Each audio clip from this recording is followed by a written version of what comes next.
Said Didu yang makin tua makin gak ada akhlak.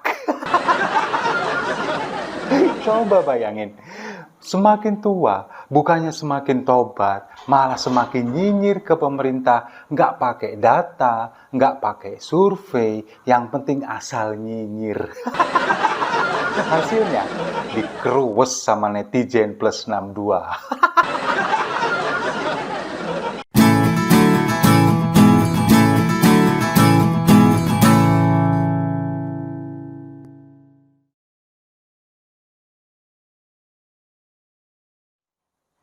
Salam damai untuk Indonesia, berjumpa lagi bersama saya, Papa Dimas.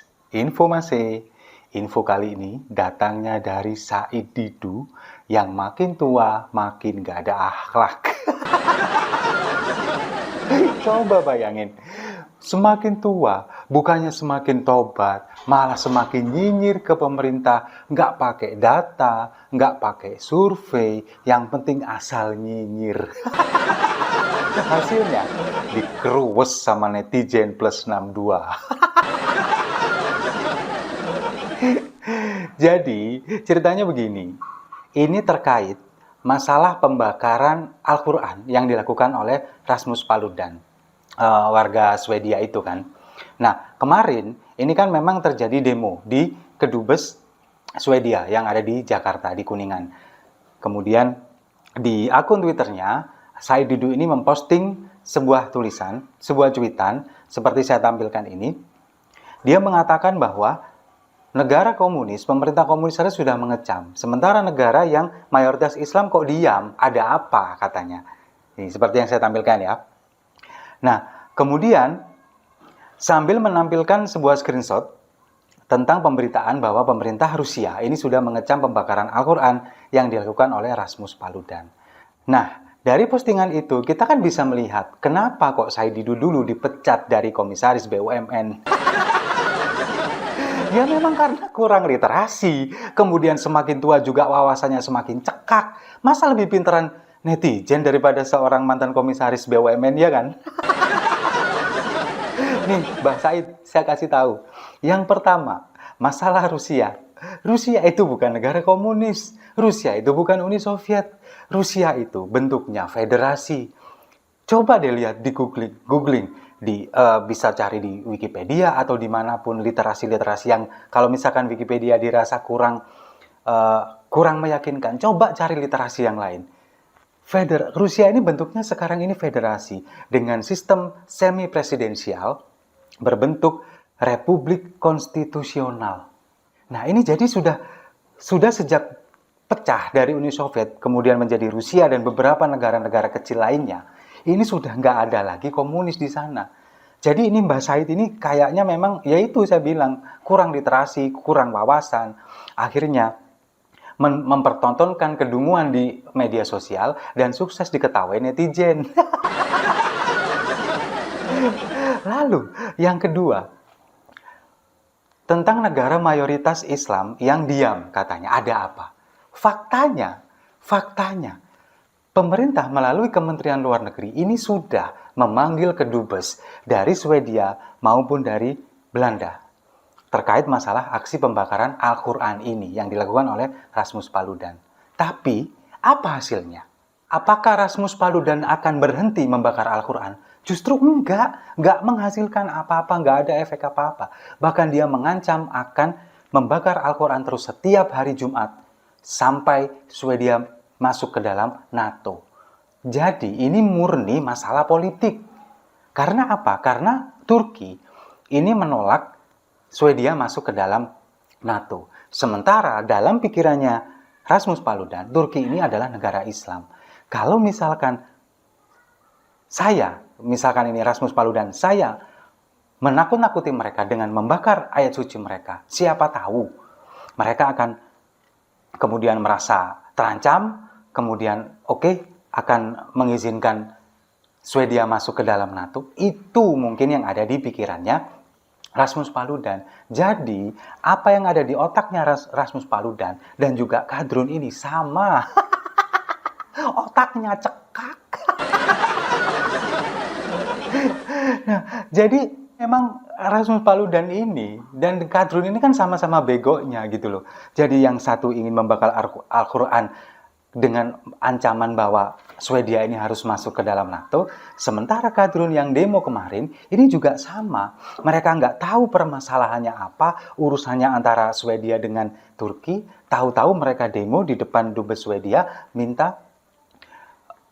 suruh meminta maaf, kemudian juga memutus hubungan diplomatik antara Indonesia dan Swedia. Ini kan konyol, nggak masuk akal. Sekarang begini, beberapa hari yang lalu, Ketua Umum PBNU Gus Yahya dalam rangkaian acara menuju 1 abad NU, beliau mengatakan bahwa apa yang dilakukan oleh Rasmus Paludan, pembakaran Al-Quran ini sama sekali tidak merendahkan nilai-nilai yang ada di dalam Al-Quran. Bahkan Gus Yahya mengatakan bahwa yang dilakukan oleh Rasmus Paludan ini benar-benar sebuah perbuatan yang sia-sia. Karena apa? Yang dibakar ya cuman kertas. Cuman kertas yang bertuliskan Al-Quran, tapi isi atau nilai-nilai luhur yang ada di dalam Al-Quran itu sendiri gak akan luntur hanya karena dibakar oleh Rasmus Paludan. Nah ini kiai yang benar-benar, ulama yang benar-benar. Ulama itu kan dari kata dasar al-ilm, artinya ilmu, yang berilmu. Nah ini benar-benar menyikapi segala sesuatu ini berdasarkan dengan ilmu, dengan literasi. Nggak kayak yang katanya ulama sebelah, ulama Kadrun yang hobinya demo, koar-koar, teriak-teriak di jalan. Ujung-ujungnya apa? Turunkan Jokowi. Kan kampret. Basi tau nggak? Nah, kemudian sekarang dengan apa yang dilakukan oleh mereka-mereka yang sudah demo ini di depan Kedubes Swedia di Kuningan, Jakarta, apa yang sudah dihasilkan? Apakah kemudian membuat Rasmus Paludan berhenti melakukan itu? Apakah dengan kalian demo ini kemudian menjadikan Al-Quran menjadi lebih bernilai daripada sebelumnya? Enggak, sama sekali enggak. Justru apa yang kalian lakukan ini, yang kalian bilang ini adalah aksi bela Al-Quran.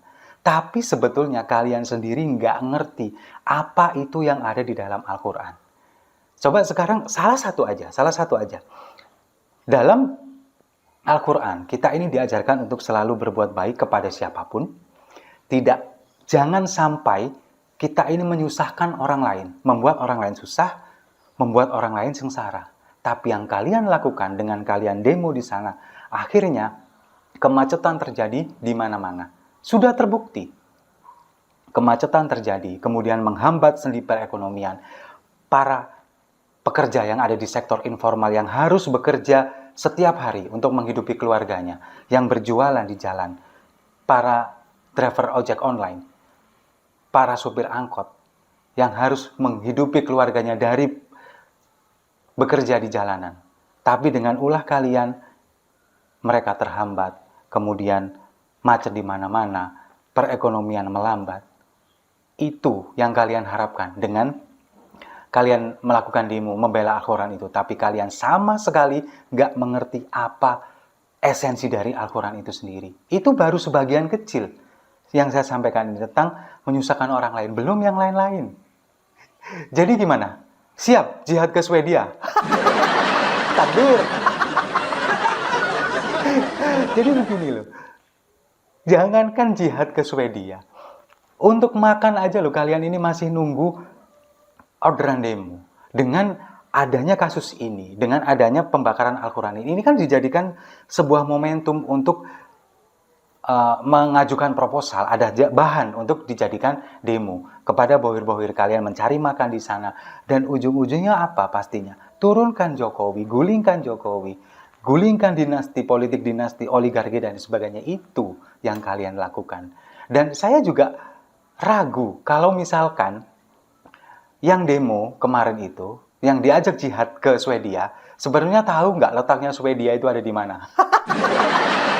Saya nggak yakin. Bisa-bisa kalau ditanyain Swedia di mana? Sebelah Petamburan kali.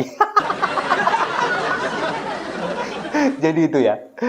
Lucu kalau memang kita lihat orang-orang ini yang benar-benar belajar agama di permukaan. Sama juga seperti Said Didu. Kalau Said Didu sih memang bukan belajar agama di permukaan, tapi memang kebenciannya yang terlalu mengakar kepada pemerintah, kepada Presiden Jokowi, kemudian membuatnya dia menjadi nyinyir setiap hari, setiap saat. Dan bahkan kalau dia dibilang setiap saat selalu dibilang bahwa dia ini adalah oknum pecatan dan juga masih menyimpan sakit hati, dia biasa-biasa aja tuh, masih ketawa-ketawa aja, dan sepertinya dia memang mengakui itu gitu loh. Jadi ya buat kaum-kaum oposisi, kemudian juga para kaum kadrun yang saat ini Anda belum bertobat, silakan bertobat. Setuju ya? Kalau setuju, mari kita minum kopinya sama-sama. Saya rasa itu. Terima kasih sudah menyimak. Jangan lupa like, komen, dan subscribe. Sampai jumpa di video-video saya selanjutnya. Salam damai untuk Indonesia.